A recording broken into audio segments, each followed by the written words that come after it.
All right, here we are. Thank you for your flexibility, Liam.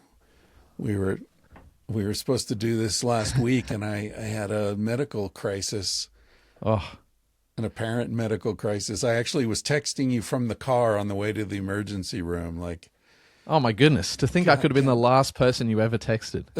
it. Those could have been my final words. The I logistics of reorganizing a podcast. can't do the podcast today. Yeah. Yeah. Well, I've spoken about that on a Roma, but for those of you who don't listen to the Romas, I woke up with symptoms that I Googled, and Google told me I could be having a heart attack. So I decided I should go to a hospital and have it checked out. And unfortunately, that was the day Liam and I were supposed to record a podcast. I survived. So here we are a week later. I'm glad you made it. Thank you. I know you shuffled a lot of stuff around to open up some time. So I appreciate that. And I apologize again. Anyway, so here we are. You and I've talked. I've had you guys, you and your wife, Abby, on my podcast. I've been on your podcast a couple of times now, I think. I was honored to be guest 100. I know that's a big deal. Casilda was my guest 100 on my podcast way back when. Yeah, so we've talked in that context, but you and I have never spoken independently, and I thought that could be fun because often in these conversations we talk about, like it's an interesting position to be in. Like you're very obviously your podcast called Evolving Love, which you do with Abby, is very much about non-monogamy and your intimate life. You're willing to share a lot of that as a way to educate people around the realities of that kind of marriage, which I think is very courageous. So I'd be interested just in hearing how you guys decided to do this, because these are conversations obviously I've had many times with Casilda when Sex at Dawn came out. She was very clear before the book came out, like, I don't want to talk publicly about our private life. And, I don't want that to be part of the promotion for the book or, anything like that. I'll never do an interview. This is Casilda saying, I don't want to do any interviews. You handle all that shit, which is fine because, English is her fifth language. So there's a linguistic reason for her not to, maybe she'll misunderstand the question or say something that she didn't mean to say. So there's a lot of that. But also she's just a very private person. And she has as a psychiatrist, she has very clear lines between my private life and my professional life. So for us, that was kind of a non-issue, really. Like we agreed we weren't going to get into that stuff. But you guys obviously have a very different approach to that. So how did you come to this decision to do this? Well, I think it was something that we gradually dipped our toes into. It wasn't like we decided to flick the switch and then suddenly go public with, all the parts of our private life. And we still do keep a lot of things still private. But I think initially it started with Abby sharing her writing. And it was just to a closed group of women within her circle. And the reason she started to do that was because people were coming up to her and saying, you and Liam have been married for ages and you still seem happy. And I'm trying to we're trying to figure out, why are you guys happy? And then Abby felt like, obviously we'd been non-monogamous at that point for, 6 or 7 years. And she felt by not telling them the truth, it was almost like she was hoarding this little secret, this kind of relationship secret. So what she started to do was to share. And initially it was just to a closed group of friends on a closed Instagram group. And then from there, it became a question of, obviously a lot of people were taking a lot from her writing and her vulnerability and sharing so beautifully. And then what happened was, we decided to, she asked me whether I'd be comfortable kind of opening it up to a more of a public profile. And at that point we decided, okay, well, Abby can speak publicly, but she's not going to have her face. So it'll still be very anonymous. So this is probably a year into it. And then from there, it just very gradually kind of evolved into a situation where we decided that, we are lucky to have the support of our family. So there's no real barriers to coming out publicly as non-monogamous within a family context. We also had started to kind of develop this really beautiful community in Canberra, which we were starting to have conversation nights talking about non-monogamy and polyamory and different alternative relationships. And we just felt, really comfortable to kind of own the reality and the truth and start to speak publicly about this. So it was a gradual situation of exposure kind of happening, which I'm very glad about, because I think if we'd have just suddenly flicked the switch, as I said, and gone public, it could have been a very different situation. But, at this point, we now speak openly about our relationship. We've been non-monogamous for, 11 years now and together for 13. So we feel really comfortable, just sharing a lot of the things that we've learned along the way, but also the things that we haven't learned. And we're just curious people. We love talking to people like you on the podcast and in different situations. So I think that's the situation that it kind of arose from. It was gradual. It wasn't a jumping into the deep end. How do you maintain boundaries? Like, in my experience, I remember I was with a woman and we had an open relationship, and I was open about the openness of the relationship. My friends knew and all that. And we were out one night having a drink in a bar. A friend of ours was there, a guy I'd known for a long time. And she and I lived together, this woman that I had the relationship with. It was a partnership, And I went to the bathroom. And then when I came back, she looked at me kind of weird. And then eventually my friend, he went to the bathroom or something, and she was like, David just invited me to go skiing with him this weekend. And I'm like, why the fuck would he do that? And I was like, oh, okay. And I'm sure you've seen this too. Like, people think it's like, oh, you're in an open relationship, therefore she will sleep with anyone. There are no rules. There's no kind of like respect. There's this kind of like all or nothing mentality around relationships. Yeah. And I think for me, that's been an issue. Like that the sort, I keep making the mistake of assuming other people have sort of a common, ground level of education around these things. And I keep getting surprised at how clueless a lot of people are. Yeah, I think it's the nature of we're almost in kind of a bit of an echo chamber, because we hang out with a lot of non-monogamous people. We organize non-monogamous community events. We're very open in saying, at all these events, we're not psychologists, we're not coaches, we're not interested in, coaching your relationship, but we just love having these conversations.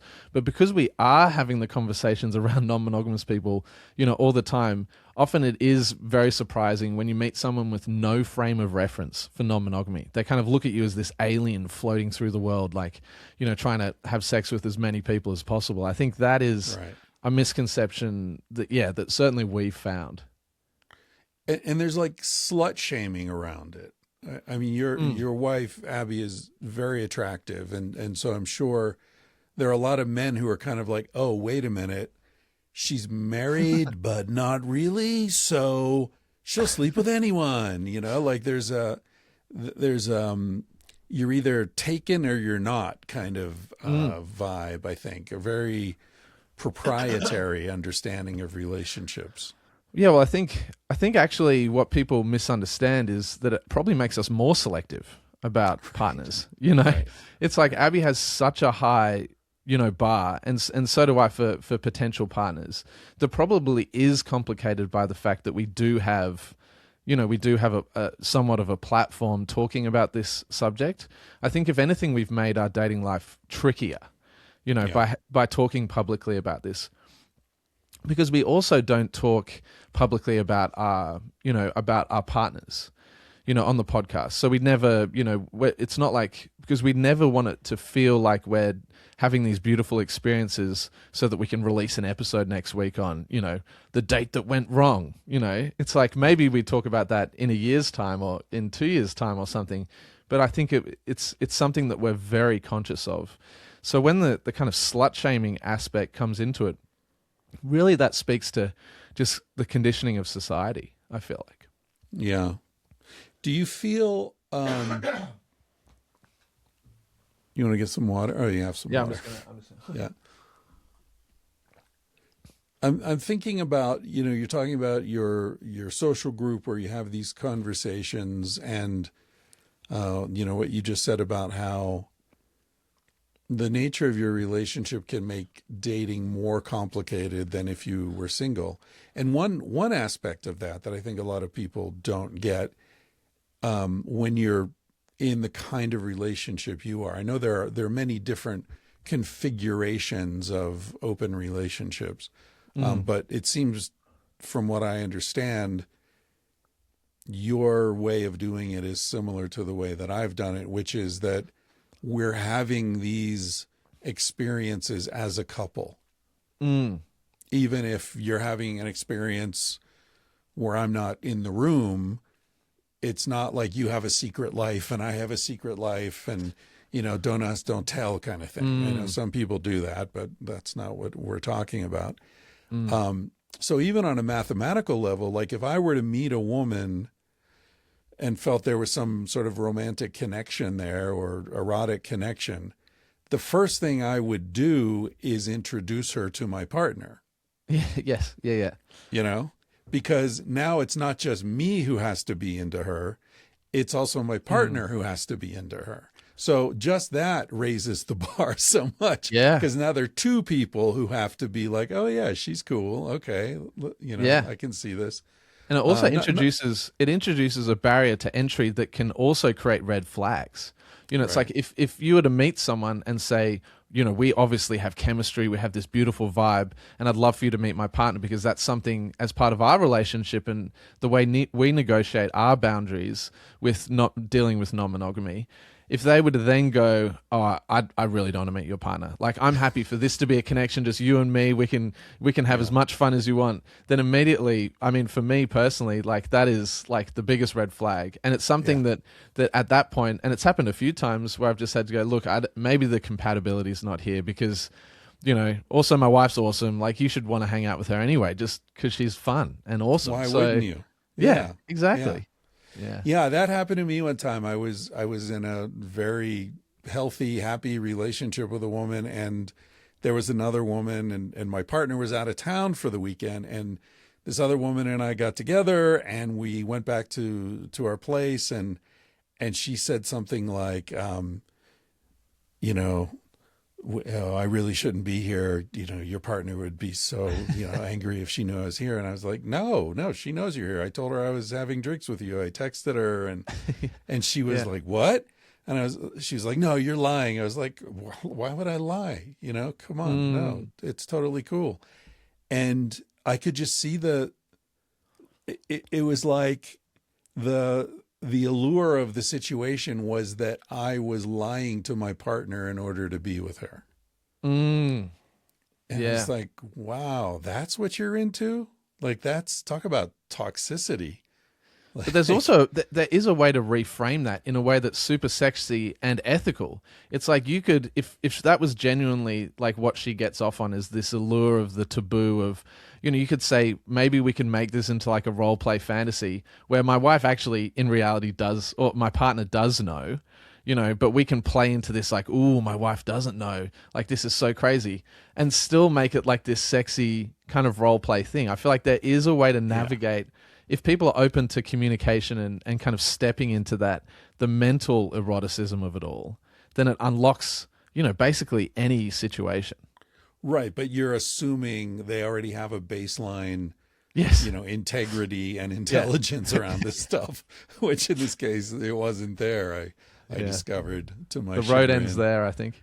Yeah, exactly. Yeah. Exactly. So how do you, you've been married, what'd you say? You've been together 13 years or something? Yeah. And I read I read all of Abby's pieces on Substack, and her recent 2-part Yes. series about like when you guys were in New York, Mm. and the way she describes it anyway is I guess you were living in an apartment subletting a place, and the guy who was subletting it was attractive, and you were sort of like, and there was some confusion, and you were like, well, I could see you getting together with him. And she's like, what the hell are you talking about? Like, is that how you remember it? I don't want to get you in trouble, but Oh, look, like I'll tread what, carefully.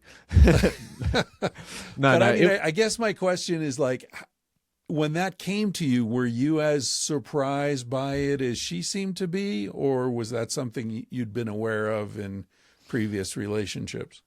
Yeah, so it was definitely not something that I'd been aware of in previous relationships. Previous to Abby, I'd had a relationship that had gone for about 3 years.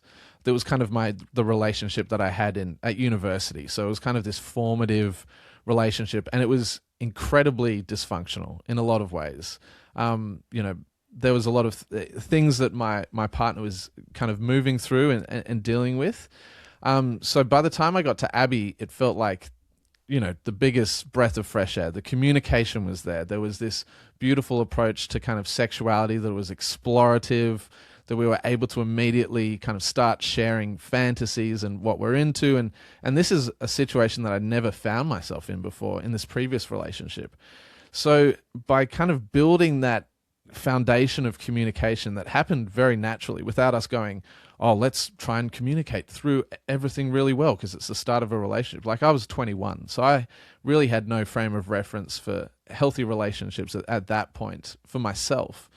And so, you know, when we moved to New York, so we're actually living in this sublet, and the landlord that Abby refers to was this guy called George.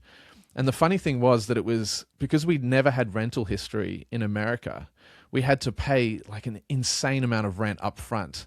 And then I think we paid 7 months rent up front, which I'd saved all this money to record my album, like my New York jazz album. It was going to be like the thing. So I ended up spending all that money on rent up front, but it was still an illegal sublet.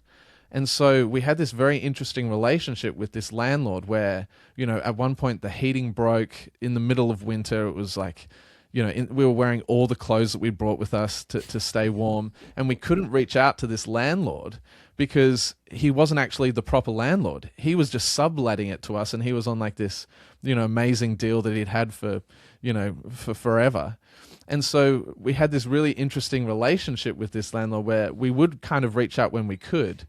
And the funny thing was that he was this attractive kind of, I think he was like a doctor. He was like maybe early 30s, like just started, you know, specializing. And there was this funny kind of joke that started to play into everything, that he was like this hot, you know, landlord, and there was a bit of craziness because he was not the real landlord, and, you know, jokes about like, oh, you know, maybe I'd have to act like I was his girlfriend, you know, if the actual landlord rocked up, and all these really funny kind of flirtatious references to the possibility of Right. of something. And I think even that was almost a gateway into saying, you know, maybe there is something erotically here. Like maybe the thought of you being with someone else actually does really excite me. And so with those initial conversations, we had all these sparks flying, you know, and Abby's bisexual, and she had some attractive colleagues, which he also talks about in the part 2 of that article. And so there was this almost a beautiful like symbiosis with our erotic minds connecting, and it really finding this common ground of not being afraid to talk about the inclusion of other people within our sexual world. So Abby, in her essays, sort of gets into her own emotional and psychological process there. Mm. You know, being turned on, that first experience with the woman, the Puerto Rican woman at the restaurant, and Oh, how cool she was. And she was. but by the way, I learned a lot about sexuality from a New York Puerto Rican woman as well. Is something we have in common. But what was, you know, like, obviously that experience, is going to be easier for you because it's another woman, right? But Mm. when you're thinking about the other man, or when you and Abby are getting into this realm where you're sharing fantasies, Mm. did anything hurt you? Like when you first pictured her with another man, was there part of you that was like, ugh, it turns me on, but it hurts? So theoretically, when we were first exploring it, that was definitely not the case. It was really pure eroticism. I didn't feel this conflicted sense of jealousy, and if there was jealousy, it was kind of very quickly turned into sexual fuel. But I think the grappling with those things started to happen when there was the prospect of actually Abby going on a date with a guy, or having a threesome with another guy instead of women, and that happened probably a few years into our relationship once it had opened up. So I think that happened, probably 2 or 3 years, and up until that point, we'd had these beautiful experiences with women in threesome settings or in party settings. And it was funny. The first guy that Abby was ever with me in that kind of context was this beautiful guy that was kind of recommended is maybe not the right word, but he was Abby was sharing with a particular friend of hers that we'd love to have this experience with another guy.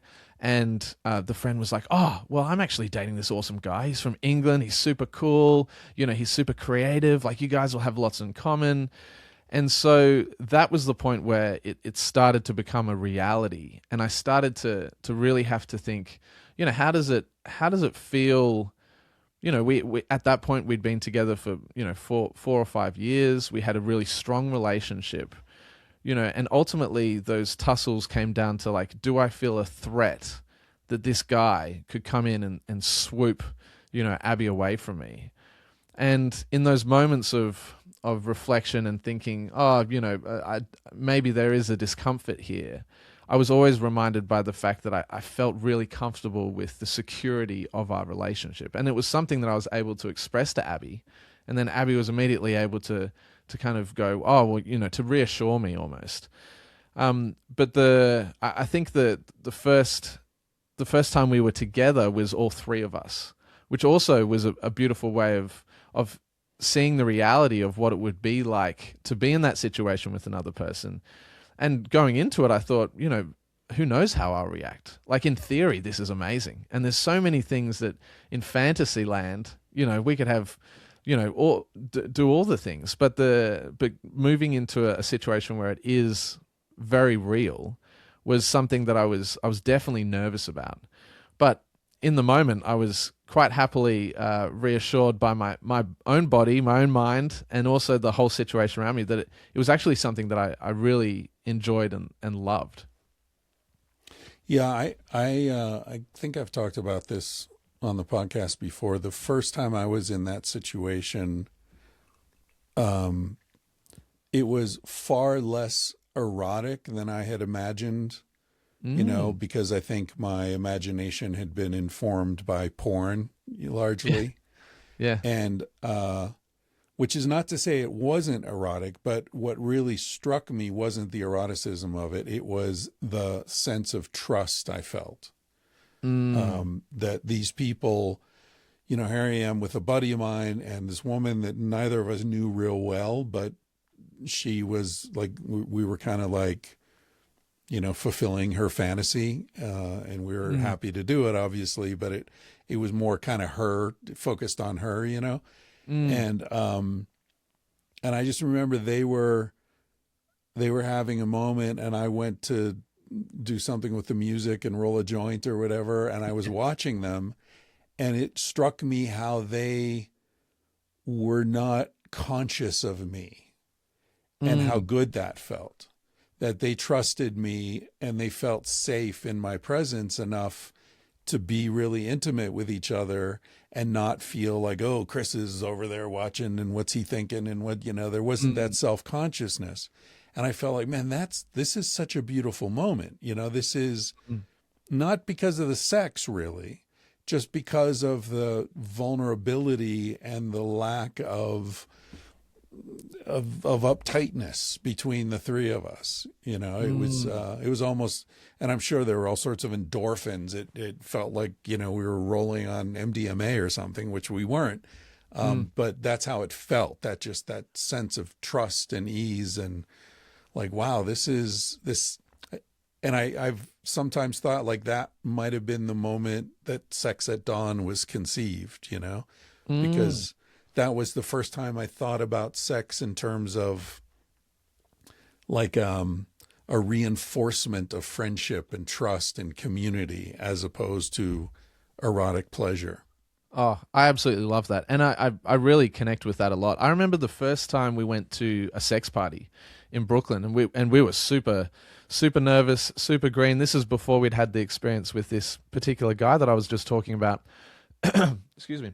And it was a situation where, kind of going into it, I had all these ideas, again, like you were saying, informed by porn. It's like, this is what group sex will be like.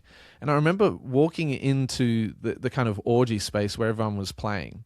And instead of thinking like, this is the most erotic experience of my life, what actually kind of dawned on me, no pun intended, was actually that it felt so natural. It almost felt like this return to kind of like the animal kingdom. It felt really powerful, but in a way that wasn't necessarily sexual. It was all these people, different bodies, different configurations. Everyone was kind of moving in this kind of beautiful, poetic way, and it was almost like watching poetry as opposed to watching a sexual scene unfold. And that was the power for me. Yeah.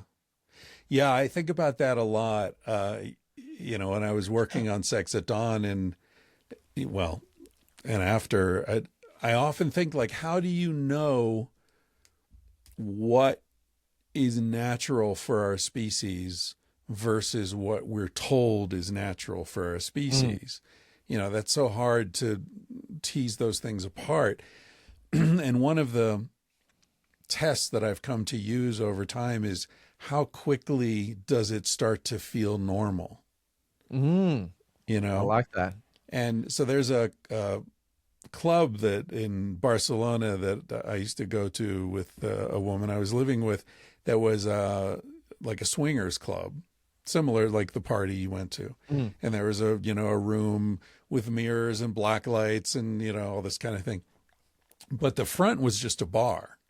And so there were like beaded curtains to go to the back where the sex was happening. But the front's a bar, pool table, booths, and you can go in there and you could just have a drink in there. You just couldn't go into the back unless you'd come with a partner and, whatever, signed the release and all that stuff.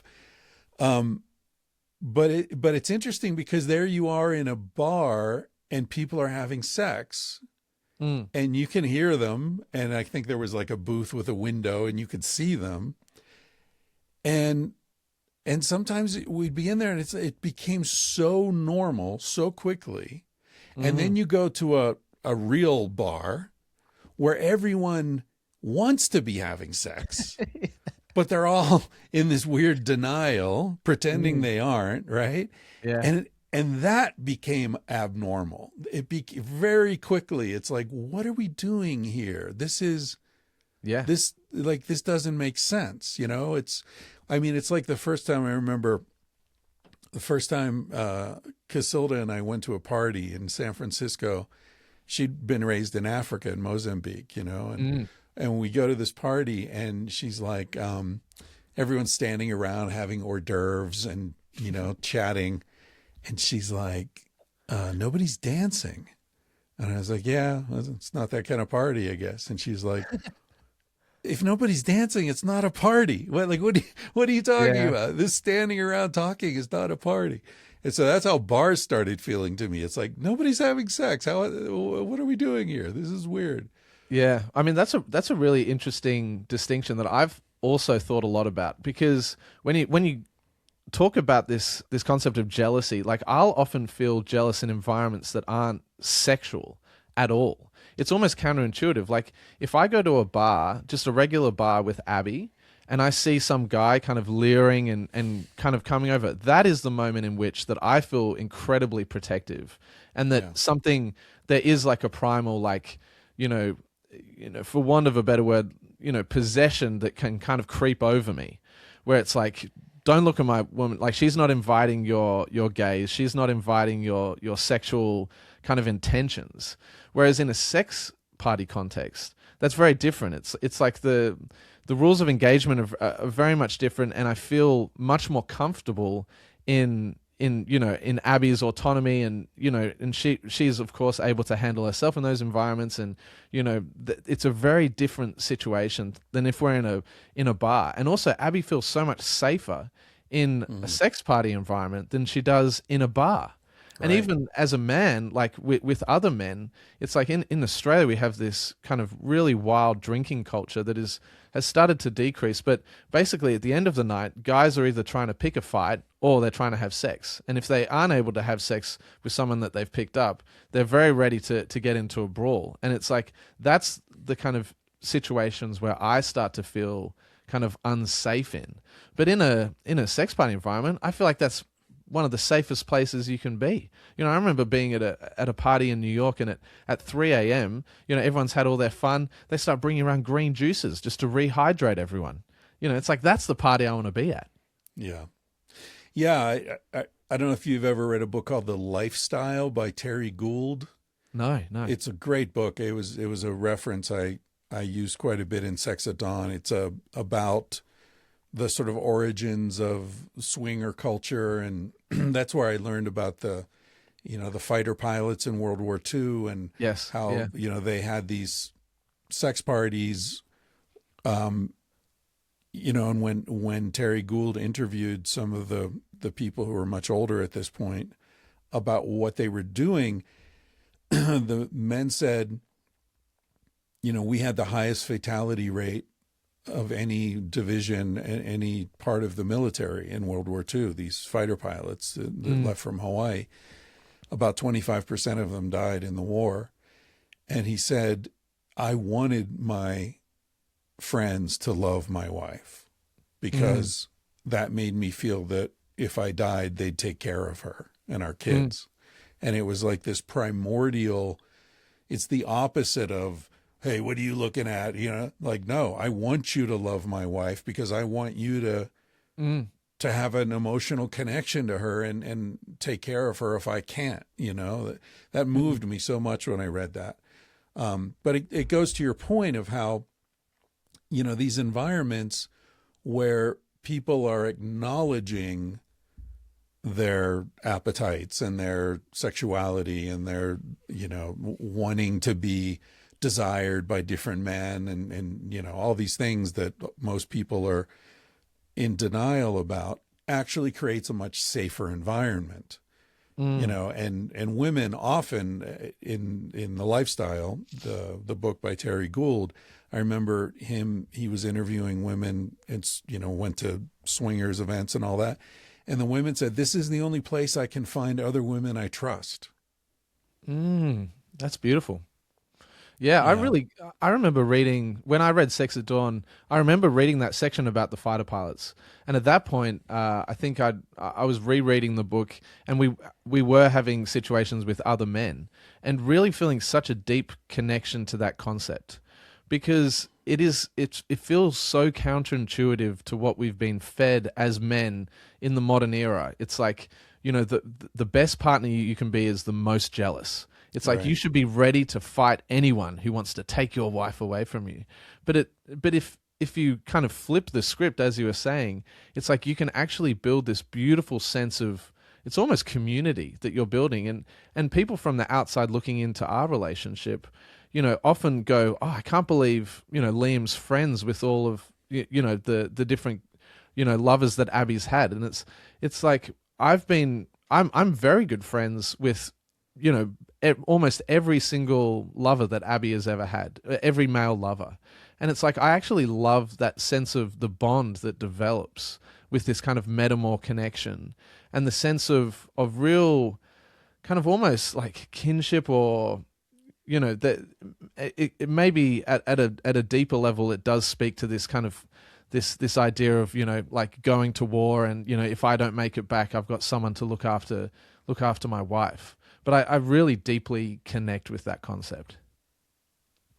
Yeah. Yeah. I feel like so much of this, we're talking about sexuality and intimacy and all that, but I feel like so much of it is a prism through which we can see so much of life, Hmm. turning toward the insecurity and the fear rather than turning your Mm. back to it and running from it. You know, talking with your partner about the things that turn you on and scare you and, make you feel strange. And like all these, have you ever heard of the book called Anti-Fragile by Nassim Taleb? I've heard of it. I haven't read it. No. It's one of these books that it's just a great idea. It didn't need to be a book, but it's a Right. great idea. So I'll save you Yeah. some time.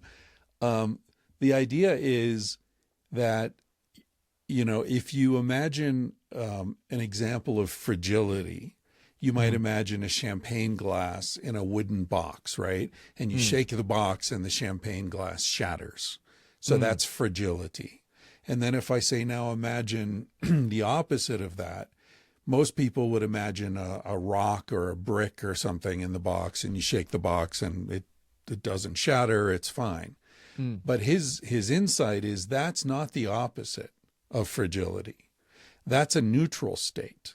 You Mm. shake the box and nothing happens to the thing. So Mm. anti-fragility, the opposite of fragility, would be you shake the box and the thing inside gets stronger, Mm. right? So think of your immune system, think of muscle tissue, think of your brain. You have challenges. It makes your brain stronger. You read the novel, you figure out the puzzle, you do the thing. And relationships, right? Mm. What doesn't kill me makes me stronger. What doesn't kill a relationship makes it stronger. So I think it's a really interesting, rubric for thinking about so many things that our temptation is to avoid the challenge, Mm. but by avoiding the challenge, we lose the opportunity to grow stronger. Yeah. Oh, 100%. And that's something that we see time and time again in our own relationship is that the difficult situations that we have in non-monogamy kind of sharpen the tools that we have for our own relationship. It's like we're having these constant experiences with other people with different personalities, and these might be people that we have these beautiful connections with in some ways, but there's no way we'd ever want to be in a life partnership with a person like that. It's like Abby and I are so well suited to each other, but by having all these experiences and these these funny moments that might come up, or these moments of tension, or misunderstandings with other partners, it's like by being able to kind of channel that into learnings that we have about our own relationship, it's like you're saying, it's like that's the perfect metaphor. It's like it does make us stronger. It makes our relationship so much stronger because we're moving through all these situations that people in a monogamous setting, they have a very set way. They get, and then as soon as an exterior force comes along, the fragility is very present because they go, oh, we haven't had to deal with these things in 25 years since we started to get together. And then that's when the divorces start to happen. And I'm Right. watching all my friends, I'm 35, but I'm watching so many of my friends who got married at the same time now get divorced, and all these different reasons. For the divorce, I'm thinking, God, if only you'd been able to kind of have these tools of communication that Abby Right. and I have been lucky enough to have these experiences to develop. Yeah, and it's not. I mean, the way you explained it, I totally get it. These novel situations and all that you have to deal with, but also, I feel like there's I forget this song, but there's a line in a Dylan song where he says, "If you're going to be an outlaw, you have to be honest." And I Mm. always think about that line because the way I interpret it is, if you're going to have just a normal off the rack standard life, great. Mhm. You know what's allowed, you know what's not allowed, you know how to deal with things that come up. But if you're going to have a life that's tailor made, that Mm. isn't, mass produced, you got to think about everything. You got to figure this shit out. Because Yeah. you're there's no one showing you how to do it. You're figuring it out as you go. And if you're in a relationship and you're doing that, then you guys have to have a level of communication and sincerity and courage that's way higher than what a standard relationship demands of people. Mm. And I'm not sure whether it's a skill that I've always inherently had, like this kind of desire for these experiences. Like I've always been interested in novelty. I've always been a creative person. And I feel like the relationship that we have is like the purest form of creativity for me. It's like we're always creating, like every day we're creating a relationship and all this thing. But I wonder whether, that's accessible. I know we spoke about this on our podcast that we did recently, but it's like, I wonder whether that's accessible to everyone. Like, do different people just have barriers of entry that are different to mine? I know I speak about jealousy and we spoke about jealousy before, but to be honest, I find that emotion doesn't come up a lot for me. Like I feel this natural sense of joy for Abby having connection with other men and women, whatever it might be, just in the same way that I feel a sense of joy if she's out hanging out with her friends, or she has a beautiful experience at an art gallery. It's like I find that so readily accessible. I don't feel like I have to control her. Like I don't feel like I have to be the source of her happiness in a way. And I do wonder whether that is something that everyone has available to them, but maybe they've just got preconditioning, whether it's the way that they grew up or the different role models in their life. But it's something that I ponder a lot about. Yeah, me too. I think about that a lot. And because, having these sorts of conversations, I feel like it can come across as very judgmental. Yeah. Right. That this is like I was just saying, you guys have to have a very high level of communication. And that's not to say that people in a conventional monogamous marriage can't have that same very high level of communication. It's just that it's not necessarily required in the way that I feel that it is. If your partner's having intimacy with other people, that's going to bring things up that you need to be processing together that won't necessarily come up in a conventional relationship until, as you say, it comes up, 20 years down the road and nobody's ready for it. It reminds me of my friend Lloyd Kahn, who's 91, I think now. I've mentioned this on the podcast before. He's been on the podcast. He's an awesome dude. He's like skateboarding and surfing and, he's just this amazing guy who's going to live forever. I hope and expect. But anyway, I saw him one time and his knees were bloodied up a little. And I said, Lloyd, what happened? He was like, I have this friend, this jogging group, and we were jogging, running through the woods, and I tripped over a root and scraped up my knees. And I said, oh, you got to be careful, Lloyd. You're 89 years old or whatever he was at the time. Like you shouldn't fall, it's dangerous for a guy your age. And he was like, oh, no, it's the opposite. What's dangerous is when you don't fall, because then you forget how to fall. And that's when you break your hip. He said you should fall all the time. You should be out there tripping and falling and rolling. And like, that's how you avoid getting hurt. Oh, I love that. Isn't that great? I love that. Again, also, it's anti-fragile, right? But also, I do wonder, as I move, like, as I said, I'm 35, and I feel like I've never really considered myself to be middle-aged before until I was standing at a party recently with a bunch of dads who are admittedly a little bit older than me. But they I was saying, oh, I'm just loving looking at like 4x4 cars and roof racks and imagining like putting like a cool camping setup. And I said, I never thought I'd be there. And then one of the dads just goes, yeah, well, welcome to middle age. And it kind of really hit me.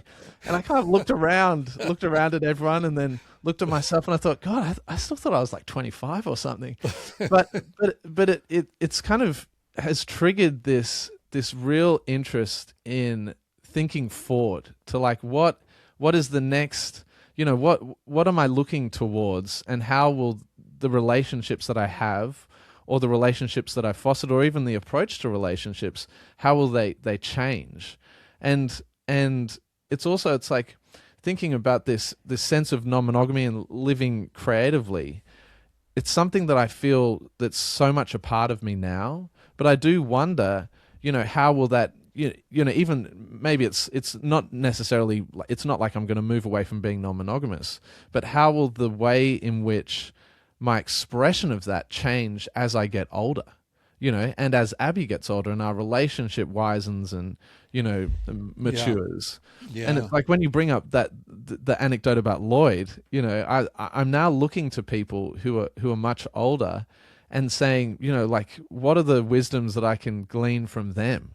Because I want to have this kind of fulfilling. I don't want to feel like, I'm on the downward slope. You know? No, it's a plateau. You get up there and you stay there. There's no Stay at slope. the top of the mountain. Just stay there. Yeah. Yeah. Um, yeah, I don't know. I mean, in my experience, I would say probably the main thing I notice is that I have less tolerance for nonsense, Mm, like drama, like, yeah. people who don't have their shit worked out. It's like, oh yeah, I'm sorry. Maybe 20 years ago I would have been there to help you work your shit out. Mm, But now it's like, go work your shit out and then get back to me if you want to. But like, I'm not, I got other shit to do. yeah. Um, and also I have a lot of it is sort of, I think, the process of maturation for everyone is you keep making the same mistake until you notice you're making the same mistake, right? Yeah. And that's based on whatever your personality type is or whatever. But I think I have a bit of a savior complex. And Right. so I've often been the guy who's like, I can help you get through this. I can help you, Yeah. feel differently about yourself, and I can show you how beautiful you are. And, you know, Mm, and, I'd like to think I've had some beneficial effect on women's lives over the years. But I've also come to realize that, like, at this time in my life, I don't have the time or energy to bring someone to the place where they're comfortable with themselves. mm. And often it's so difficult to do that in a real way that is long lasting. I feel Yeah. like, because I've also got a bit of that as well. And in my previous relationship before Abby, it was certainly that situation of like, I can help this person, like they've got a lot of mental health issues, and but it was always like, two steps forward, maybe three steps back. And it became such a difficult thing to kind of navigate, because I felt like no matter how much effort and love and kindness I put into a situation, at the core, this person, it was very difficult to kind of move the ship around, and it's something, yeah, it's something that I really kind of connect with. I read an amazing article in the Atlantic where one of the, I forget who the writer was, but she was kind of, in her 50s, and she tried to see if she could change her character. She did all these like personality tests, and this, because there's this whole narrative that, once you're at a certain age, it's so difficult to change your personality type. It's so difficult to kind of suddenly become this patient person overnight. But she tried to test whether that was actually possible. She did all these classes, she did all these support groups. She basically did everything possible to try and, make herself less anxious, make herself, less constantly aware of other people's thoughts about her.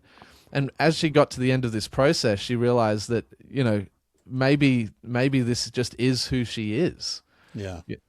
And it's like, I wonder, it's like, because the savior complex is such a real thing, and it's also a thing that comes, that you would find as well, because you do speak a lot about, non-monogamy, and you've written the books and all this kind of stuff, is people would look to you as a teacher.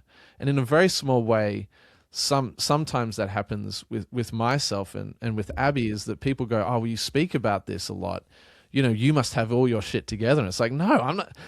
Just because I speak about it doesn't mean that I've got some hidden playbook that. But it comes with non-monogamy is the type of thing, because so many people are unlearning monogamy, is that Right. they're looking to people who do have experience, who've done it for a while, to almost be this kind of teacher figure, and not in a hot role play kind of way. It's like they're looking to someone to go, tell me how to do it, and that's a situation that makes me feel like there's an imbalance of, maybe power is too strong a word, but there's an imbalance of experience that comes with that. So you're talking about like within the context of an intimate relationship with a woman where she's saying, teach me how to do this?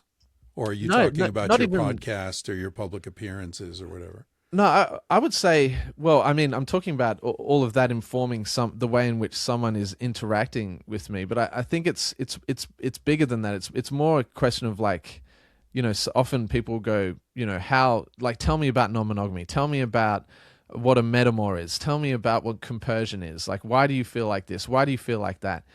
And if it feels like that you start to walk into a teacher mode, then it suddenly becomes, it feels like, maybe labor is the wrong word, but it feels kind of laborious in a way, and in a way that it takes away from like this erotic spark, because you kind of start to go into your analytical mind. Like, is that Right. something you've come across? Yeah, well, I think that's the problem with the whole follow your bliss advice that's so ubiquitous, right? Like you follow your bliss and then your bliss becomes work. And now it's not so blissful anymore because you have to do it fucking 9 to 5, 5 days a week or whatever. Yeah. I mean, I don't know. You're a musician. Is jazz your preferred style, or was that just the record you wanted to make in Brooklyn? No, jazz. So I trained as a jazz singer, and then I kind of moved to New York to dip my toes into the jazz scene, and it went really well. So I was lucky to Right. be able to do that. But yeah, And jazz is. did you make a record? Yeah, I made a few records, Oh, good. which was great. I played Blue Note a few times. I got to do Whoa. some really fun stuff, Oh, and that's awesome. play with just, yeah. I mean, the jazz scene in New York is incredible. Yeah. But that was definitely me following my bliss. Well, the reason I mentioned jazz is I'm wondering, like, of musical genres, would you say jazz is the non-monogamy of music? 100%. You're Yeah, jamming, right? You're adjusting absolutely. to what the other people are doing. It's normally more than just two of you, right? Yeah, There's a band. yep. It's very Constant organic and communication. alive. Yeah, there's a script in a sense, but it's a negotiated script that then Right. you're all moving amongst, and the script is open to change. And I often think about non-monogamous experiences being very similar to being on the bandstand with a bad band. It's like no one is listening to each other. You get to the end of it, and you're like, well, we did do a show, but it didn't feel great. Right. Like, you guys didn't know? notice that we changed the time signature like 5 bars back there? Like, what the hell? Yeah, but Yeah. I feel like the experiences that I've had, and I had this a lot in New York because I was lucky enough to play with the musicians who are just the best in the world, and who are so finely tuned at listening to each other and having a musical conversation, that when that there is an absence of that, it really hits me in a way. But when you're in the kind of middle of this flow state of being in an incredible jazz gig, and being on the bandstand and being part of making that music happen, I feel like that is, for me, that is one of the happiest kind of forms that I can be in a similar way to kind of being in, sexual ecstasy is, I feel very comparable in the kind of characteristics that it shares. Yeah. Yeah, I can see that. Do you know the roots of the word jazz? No, not enough It to be able to give you a definition. it comes from the same a West African word. It's one of the words that came over with the African slaves, and it is the same root as jizz. It means to ejaculate. I hope you're pulling my leg, and I'm not, I'm not, man. you promise me you're not pulling my leg. I'll, I'll, How I'll have I send moved you through the the world? original document. It's from a fantastic essay called Hear That Long Snake Moan by Michael Ventura. Right. And he was a cultural critic and a musicologist. Very different to a And cultural critic. yeah, exactly. It's a different job. Yeah. The Yeah. clitoral truth. He fantastic writer too, really great writer. But anyway, he does this essay is all about the sort of the emergence of jazz from the voodoo New Orleans culture, which is syncretic of Native American and West African religious traditions. And a lot of the words, funky, funk is from a word from, I think it's present day Senegal, but where a lot of the slaves that came to the Caribbean came from West Africa, which means, I think the original word is mofonke, which means positive sweat. So Right. it's the sweat of dancing and fucking, but not the sweat of working. So it's positive sweat, and that's Well, funk. Well, Yeah. there you go. That's Rock amazing. and roll. Rock and roll meant to fuck, right? That's why Yeah. these early rock songs are like, we're going to rock around the clock tonight. We're going to rock all night. I'm going to rock you through the night. It's all about fucking. But they called it rock, and then they added the roll, and the white DJs didn't know what they were saying. Right. Yeah. So it's all very sexual and very deeply related to African culture. So yeah, jazz and jizz, same root, meaning to ejaculate. Look, that makes a lot of sense. But it is funny as you're talking about that. One thing that I found when I moved to America, and I'd studied jazz at university here, but it was the first time, because obviously jazz is an American tradition, it was something that, has its roots, in a lot of different places, but it's really an American art form at its core. And it was something that I really I felt kind of out of depth. Like I was an Australian guy coming over, going to the jazz clubs, and technically I knew the songs, I'd done my chops were good, whatever it might be. But I felt there was looking back on my time, because I was in New York for 6 years and I just worked as a musician for the 6 years. I really felt a lack of tradition in my approach to the music that other people didn't have. Like they'd grown up, some of my friends had grown up in the church and they had this amazing gospel tradition, and and I'm sure they would know the roots of the words. But it was something. Well, I don't but it think was, many people know. I think it's Yeah, a pretty obscure fact. well, I'm about to go around telling everyone I know. So it's but there was that. I did feel that. I did feel that sense of other people having this being steeped in a tradition that I felt like maybe I was on holiday in, as opposed to really inhabiting in a full form. Sure. Well, I felt that, being married to an African woman for 20 years, like, when we'd be dancing and she'd be like, "Oh, just let go." And I'm like, I don't even know what I'm letting go of, like, and she's like, "Well, just do this with your left foot and do this with your right foot." I'm like, I can't even remember which is left and right. Like, you don't understand how out of this I am, Right, right. Well, I have a problem dancing as well, which is a funny thing, because nowadays I do a lot of music with dancers, and I collaborate a lot with some really brilliant dancers in Australia. But I find dancing so awkward. In a way, like I feel way more comfortable with Abby going on a date with a guy than I do on the dance floor, which is an insane situation to arrive in. And a lot of the unpacking that I have to do in my life, and the different things that I struggle with, really have nothing to do with non-monogamy. Right. It's actually just all the stuff around it. It's like, why do I find it so awkward being on a dance floor? Is it because I feel self-conscious because other people are looking at me when really they don't give a shit? You know, it's like all the dancers describe to me like no one's looking at you. It's like you feel like everyone's looking at you, but no one is. And Yeah. in the same way that in a sex party, you know, no one's necessarily looking at the other people. Everyone's kind of in their own worlds, in their own erotic spaces. But for Yeah. some reason on the dance floor, I find it so difficult to kind of let go. And it's like genuinely something that, you know, in the next, you know, as I said, 35, like looking forward, it's like something that I need to grapple with in a way that I think there's a deeper, like even joking about it, I feel like there is a deeper discomfort that I can unpack that moving forward will be helpful for me, you know?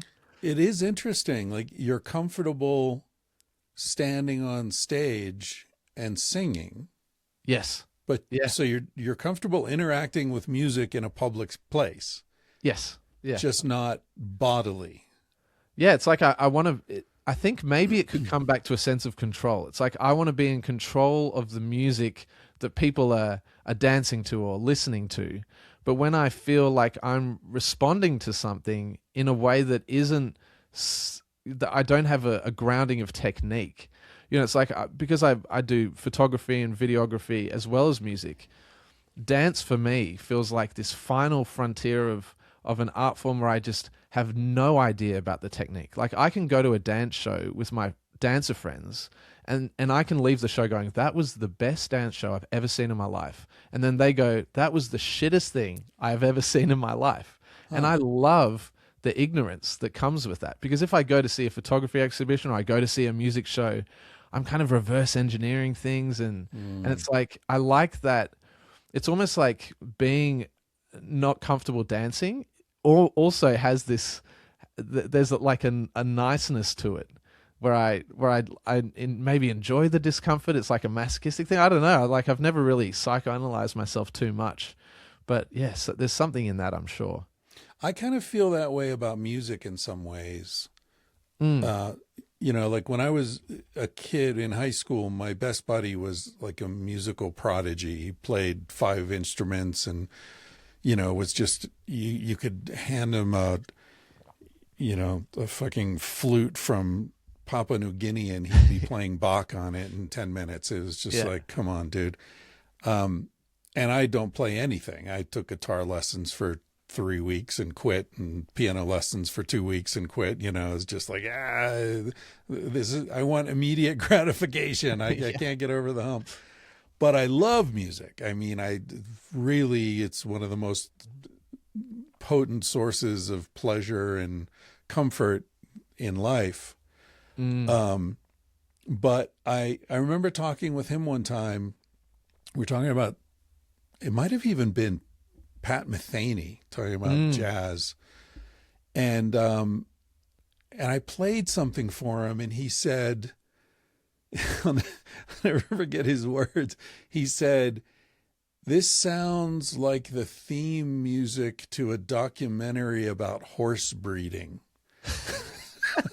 And I was like, what? And he just kind of trashed it. And Pat Metheny is a fucking amazing, you know, jazz guitarist. But I guess the point of all this is that my friend was like, he was critical of the musical decisions in this piece of music, whatever it was, the instrumentation or the melody or this and that. And he was looking at it as a specialist.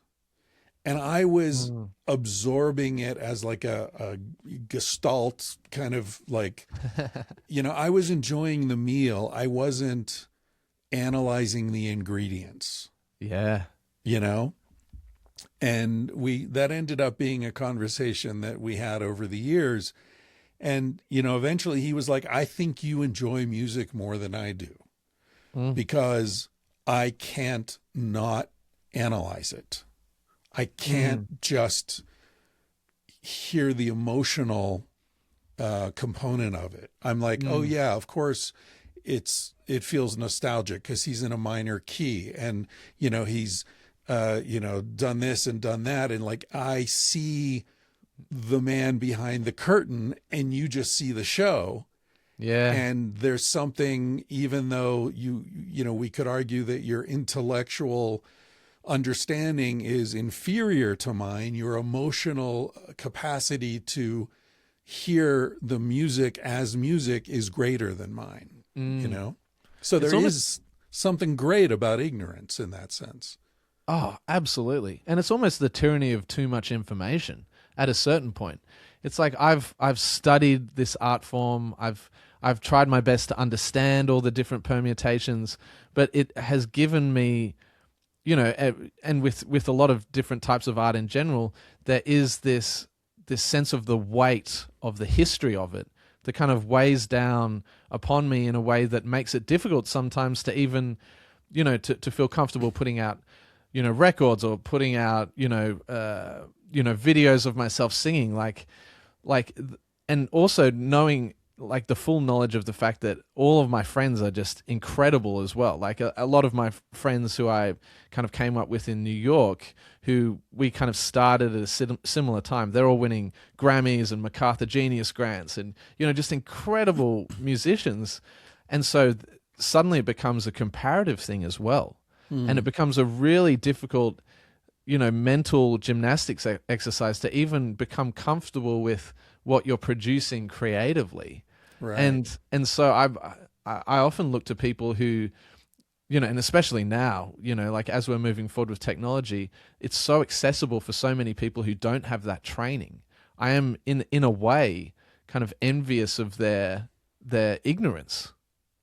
You ever watch Rick Beato's interviews? I love Rick, and I love the conversations you've had with. Oh, he's just amazing. Yeah, he's great. I just saw his interview a couple nights ago with Flea. Have you seen that one? Yeah. You posted it, and I checked it. I've watched half of it. Unbelievable. What a genuine guy. What a really sweet guy. But I was thinking of a conversation that Rick had with Daniel Lanois, the famous Canadian producer. Yeah. And he says at one point, he's like, these people come up to me, ask for advice, okay, I've got a degree from the Berklee School of Music or Juilliard or whatever, and I'm thinking this, and I don't know, should I do this or should I form a band or should I? And Lanois says, my response is always the same. I say, what are your favorite 3 notes? And he said, most people look at me like I'm crazy and I can't help them. But every once in a while, someone will say, oh, D, E, F, or, C, D, or this chord gets me. And he's like, okay, that's someone I can help. That's someone I can talk to. Oh, it's beautiful. And I think it gets to what you're saying because it's like, okay, I've got all the technique, or as Miles Davis said, like you learn how to play your instrument and then you forget everything you learned, right? So that you can re-access that innocence. Because without the innocence, then you're just a technician. Yeah. I mean, there's a great book called Effortless Mastery that talks about this. And it's so brilliant.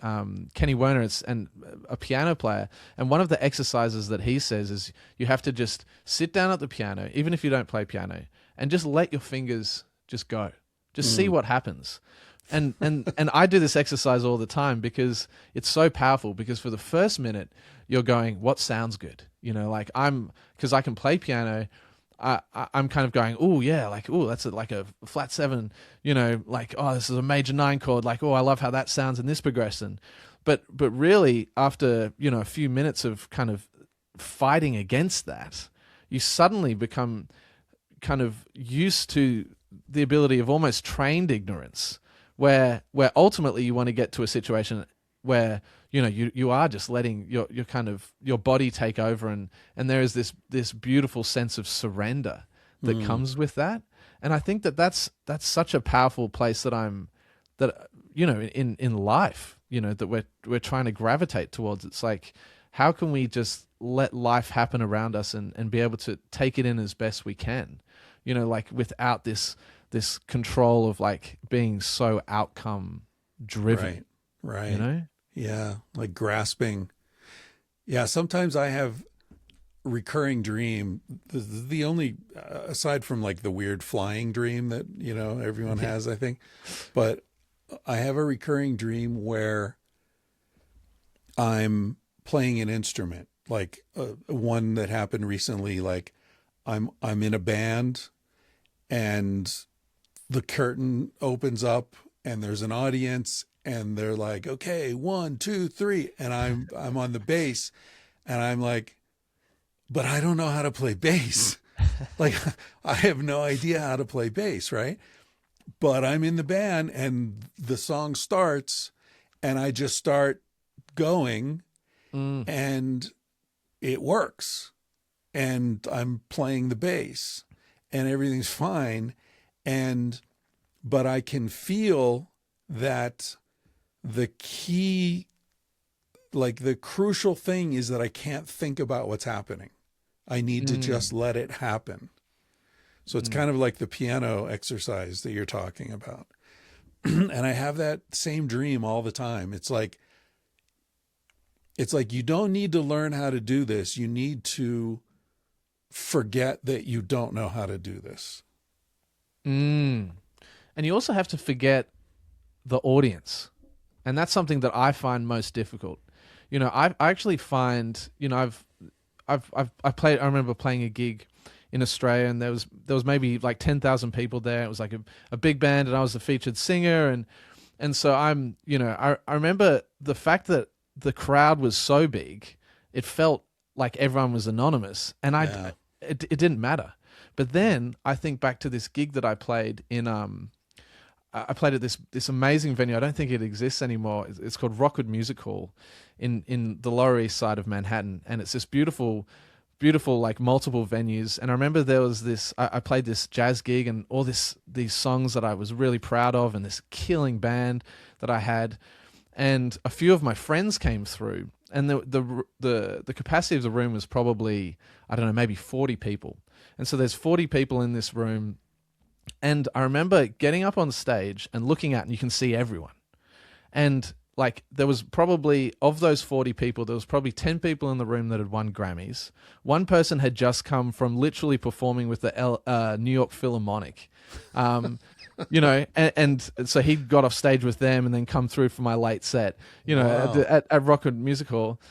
My other friend had just won jazz, a friend of mine, Cecile McLaurin-Salvant, who's like an absolute genius, but she'd, I think, maybe just won the Grammy for best artist, best jazz vocalist. And I'm up there singing and it took me like 3 songs to like stop singing and looking at people for their reactions. Yeah. And in my head, I should, logically I should be like, that's so beautiful. Like they're coming down, they want to check the music, like they want to support. This is so beautiful. But I'm in my head imagining myself on a dance floor with everyone looking at me when really they're just like, they're probably like looking at the amazing drummer or, whatever the guitarist is doing. And it's like, for me, like being, training myself to become unaware of people reacting to whether it's in a live environment or whether it's after the fact. That is the deprogramming that is like a constant evolution that I just battle to this day, Yeah. Well, you're not alone, brother. We're all battling it. Yeah. Yeah. And I think you're right. Like, you're 35. I kind of look at life as starting around 20, like the first 20 years is just trying to get off the launch pad, Yeah. Yeah. So, when you calculate it that way, you're kind of like half my age. And, my feeling is like the first part of life is an inhalation, and then the second part of life is an exhalation.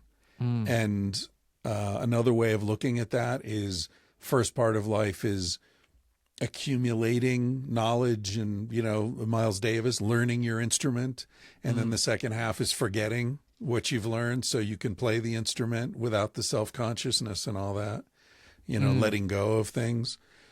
So I feel like you're right that that's going to be a really interesting journey for you. And maybe this whole dancing audience awareness thing is part of it, that like, Yeah, like you've had such a rich life that there's like a migration towards simplicity that's Mm, kind of a natural part of the process, you know?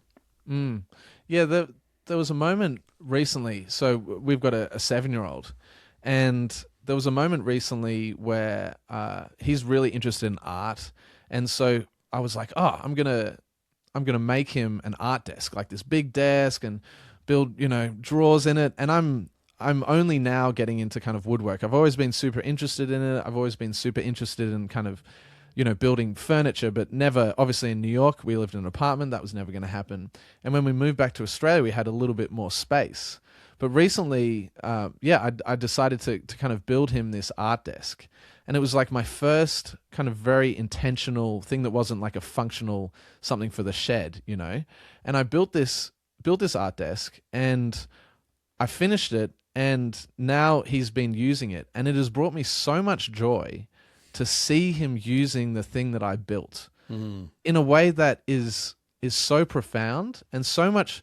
I receive. I feel like that is my greatest achievement. And in such a simple, in Yeah. such a simple thing, and to see him interact, like he'll come home from school and he'll sit down and he'll do his graffiti sketches and all this kind of thing, or like I'll be in the garden and I can see him through the window in the studio kind of using the art desk. For me, that is the meaning that now I want to chase for the rest of my life, in whatever form it might be, whether it's in fathering, whether it's in the relationship I have with Abby or the other connections that I have or friendships, because it feels like a, I don't know, I do feel like I've kind of entered this new stage that I'm trying to accumulate as much knowledge as I can from people who have the knowledge to and are willing to share it, you know? Yeah, now you're becoming one of those people. That's the transition of midlife for me. Right. It was you know that transition from the eager student who didn't Mm. understand why the professors were so generous to me Mm. to becoming the professor, and the eager students come to me and I'm like, "Oh, that's why they were so nice to me, because it feels really good to build a desk for the Mm. kid who uses it every day," right? Like Yeah. that, looked at from outside, you'd say, "Oh, that's really generous of him to build that desk." But if you're inhabiting the experience, you're like, "No, this is giving me more joy than it's giving him. Mm. It's awesome to be in a position to do that." Yeah, I had this incredible mentor, teacher at university. He's kind of a legend in the Australian jazz scene and did really well in New York, but ended up coming back to Australia. This guy, Vince Jones. And he's probably now almost 70. But when he was teaching me at university, 15 years ago, I remember him telling me that in his mind, the role of a teacher is to act as a ladder. And he holds the ladder on his back, and then the student gets to walk. If he does a good job, the student gets to walk over the ladder and then be in front of the teacher by the end of it. And I Mm. always think about that. It's like what, and I taught at university. I taught music at university in Canberra when I returned for the last few years, and I taught songwriting and I taught jazz vocals, and that was always in my mind. It's like, how can I equip students so that they hopefully don't have the same hang-ups that I have? Like, I don't want them to end up like me. I don't want this to be I don't want them to replicate all my neuroses. Right. But it's like, what skills can I give to them? Yeah. Yeah. Hey, dude, I know you've got family stuff and I've got some stuff to deal with, so I don't want to drag you further than we agreed, but I wish we could hang out. I wish you didn't live on the other side of the world. I know, mate. Yeah, Um, but like, let's do this again sometime and just talk about music. totally. I'd I love to would do that. love. I keep looking at the clock and thinking I got so many things I want to ask him about music, but we're already an hour and 20 minutes into it, and So yeah, if you're down, I would love to make this a recurring thing when you've got some time. I always have time, Chris. Always have time to have a chat. Beautiful. Thanks, man. Evolving Love. It's a podcast. It's on YouTube as well, right? Yeah, we've just put it on YouTube. We built a little podcast studio in the back of our house. So now we're dipping our toes into YouTube land, which is interesting to say the least. Yeah, I'm sure. All right, thanks, brother. I'm going to stop recording. Legend.